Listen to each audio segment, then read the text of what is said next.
Are you looking for information on the different ways of getting into nursing? Or perhaps you've already done a degree in something else and are looking for a career change and have developed an interest in nursing and looking for information on how to get into nursing. If your answer is yes to any of those questions that I've just asked, this video is definitely for you. Stay tuned.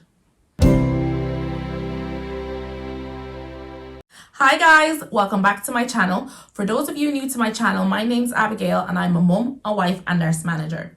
So I've been a little bit bold as I haven't posted anything in quite a while. Apologies for that. That's because I've been doing a lot of work on career progression and really looking for ways to broaden my own experience. And I'm not even gonna lie, I've been living life a little bit as well. So the last video I did was on the different routes of entry into the nursing degree program if you're living in the Republic of Ireland. So today's video is going to be about the different ways of getting into nursing for if you're in the UK.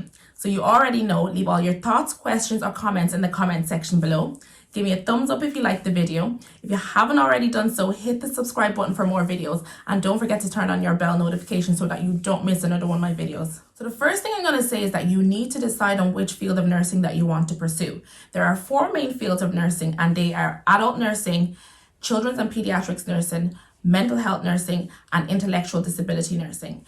And some universities allow for a dual qualification, which means that you can study 2 of those fields in the one course. And the 2 most common ones that I know of is usually adult nursing and pediatrics or children's nursing in the one course. Now again, if that's something that you're interested in, you'll have to look at the individual universities to ensure that they do offer that course. But it's definitely something to look into if you're interested in getting a dual qualification. So once you've decided on which field of nursing that you want to pursue, then you start looking at the different ways of applying into the course depending on your circumstances. So the first route that I'm going to talk about is through your GCSEs and your A-levels. So your GCSEs and A-levels is the most common route to nursing in the UK. So your GCSEs is the equivalent to your Irish Leaving Cert or your WAEC in Nigeria.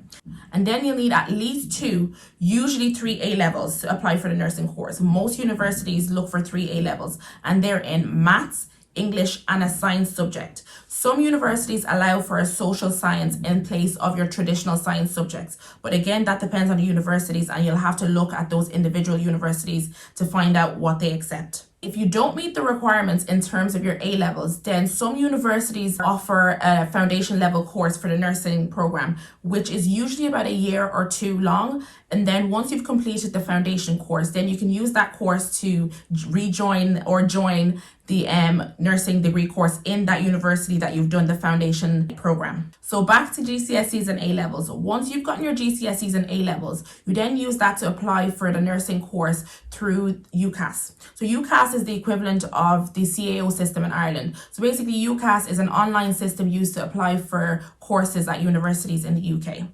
So with your UCAS application, you select 5 different universities that you would like to attend and also put in a personal statement. And in your personal statement is where you're going to talk about your previous experience and just different things that would make you a suitable candidate to be chosen for the nursing course at whatever university that you have selected or all the universities that you've selected in your application. So this is really your chance to kind of put your best foot forward and sell yourself in your personal statement as to why you're suitable for the nursing course. So then you get offers in the universities that you've chosen and you select one that you really want to attend and a second one for insurance purposes. You then attend an interview once invited by the university, and some universities actually do assessments as well as interviews, so assessments in maths and English, but I don't think it's as intense as what you would have done for your A-levels or your GCSEs. So just in case you don't do well in your first interview, remember that you've got the insurance university that you also selected as well. So that's basically the GCSE and the A-level route in a nutshell. I'm just going to talk really briefly about access courses. If you don't have your A-levels, many colleges offer access courses. So you can avail of an access course, which is the equivalent to your A-levels, and use that to apply for your nursing. Access courses are usually about a year long or 2 years long, depending on the college that you apply to. and you have to be 19 years of age or over by the time the course starts to apply for an access course. Also, it's important that you check the different universities' websites to check that they accept access certificates as part of your application. Some universities do and some universities don't, and you just need to check on their website to make sure that the university that you want to apply to accepts access certificates.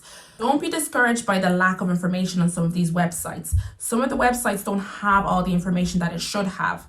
And in this case, I would suggest that you contact them directly. There's no problem with contacting the universities directly. Find their contact details, whether it's an email or a telephone number, and inquire about whether they accept access courses. You would be surprised at the amount of more information that you'll find by contacting them directly. So definitely don't be discouraged. So once you've completed your access course and you've done your research on the different universities that you want to attend, then you put through your application on UCAS, putting your access certificate results in place of your A-levels. So the next route I'm going to talk about is the apprenticeship route, which is basically learning on the job.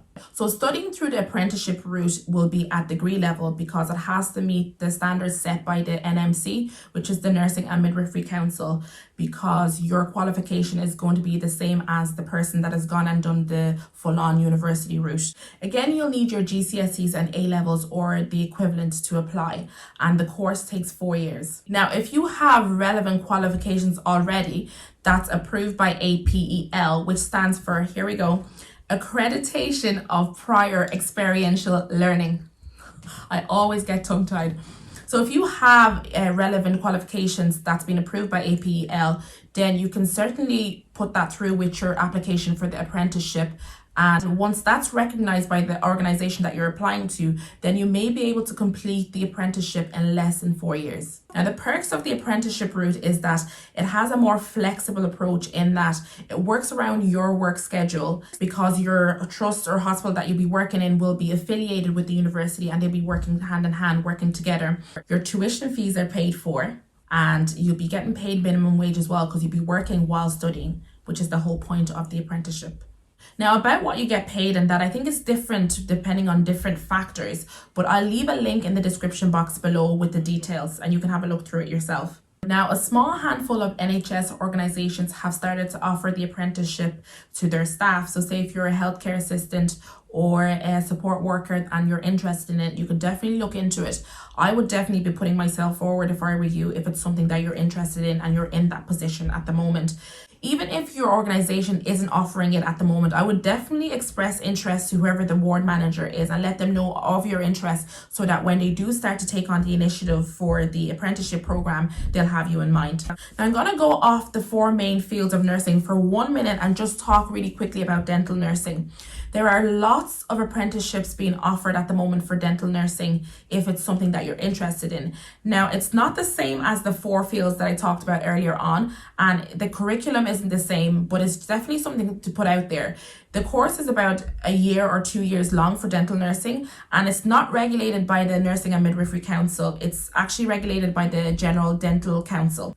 But it's just something to put out there for if you're interested in it. And who knows, if you do decide that you want to pursue one of the 4 main fields that I mentioned earlier on, I'm sure you can use your dental nursing qualifications to apply through APEL to try and do a shorter version of the nursing course. So the next route I'm going to talk about is through the Postgraduate Diploma in Nursing, or the PGDip.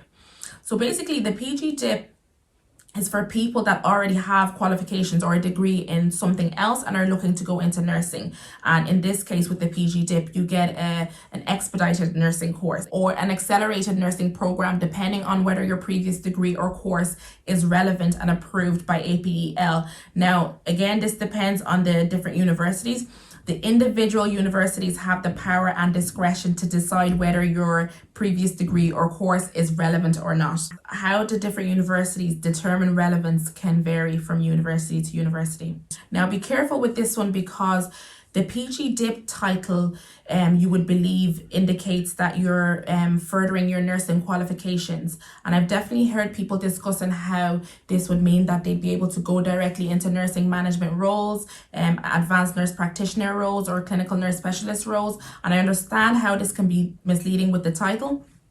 So it's quite different to someone that already has an undergraduate qualification in nursing and is doing a PGDip or a master's to specialize in a specific area of nursing. Say, for example, A&E specialist nurse, or you're specializing in ICU, or you're doing a PGDip in oncology or hematology. So it's quite different. And it's definitely misleading. The correct PGDip that I'm actually talking about now and trying to explain is the one that gives you a qualification that allows you to register with the Nursing and Midwifery Council to be able to practice nursing. So an easy way to avoid this mistake is when you're looking at the different universities' courses and their course codes, you should really go down to the requirements section, and from there it's quite easy to tell whether it's the correct PGDip or the one where you specialize in different areas of nursing. So the one we're talking about, when you go to the requirements section, it shouldn't require you to have an undergraduate qualification in nursing. That's how you'll know that it's the right or wrong one. So if it tells you in the requirements that you need an undergraduate qualification in nursing, then you know you're looking at the wrong one. So the last route that I want to talk about is through the nursing associate route. Now, this route is not very straightforward, and it's certainly not as straightforward as the other routes that I've talked about, but it's definitely something to put out there for people that may want to pursue the nursing associate course, or if you're in the position and that's the best thing suitable for you at this point in time. So it's a new role in which you support nurses in providing care to patients. And a lot of the duties would include things like venipuncture, carrying out ECGs, carrying out vital signs, and a whole lot of other things that I haven't mentioned. So it's a 2-year program, and you'll need your GCSEs or the equivalent to apply. So when I say need, don't be discouraged. If you don't have the qualifications that are stated in the guidelines, definitely talk to your manager, because many trusts and hospitals are affiliated with universities, and there is always a workaround for things like this. Believe me, I have first-hand experience in trying to support nurses with trying to get their PGDip in a specialist nursing course, and sometimes they don't necessarily have the qualifications stated in the university's guidelines. And you get in touch with the university, and there is always, trust me, there is always a workaround. So don't be discouraged.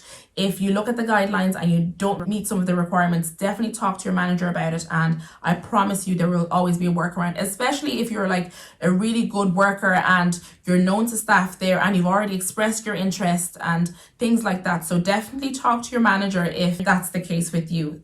So as far as I know, you'll be paid during the training, and your fees are covered by your organization if you apply through your organization as opposed to applying for the course independently. So if you're a support worker or a healthcare assistant looking to go into the nursing associate program, then you should definitely put yourself forward to your manager where you're working at and definitely express your interest for the nursing associate program. Even if your trust or organization hasn't yet taken on the nursing associate initiative, when they eventually do start it, they will have you in mind. And if at all later in the future you decide that you want to pursue the nursing qualification, you can actually complete a top-up course in as little as 18 months, because the nursing associate program is actually regulated by the Nursing and Midwifery Council and is recognized by the Nursing and Midwifery Council, so you can absolutely do a top-up course. Now, some of them are 18 months and some of them are the full-on 2 years, but you get the gist.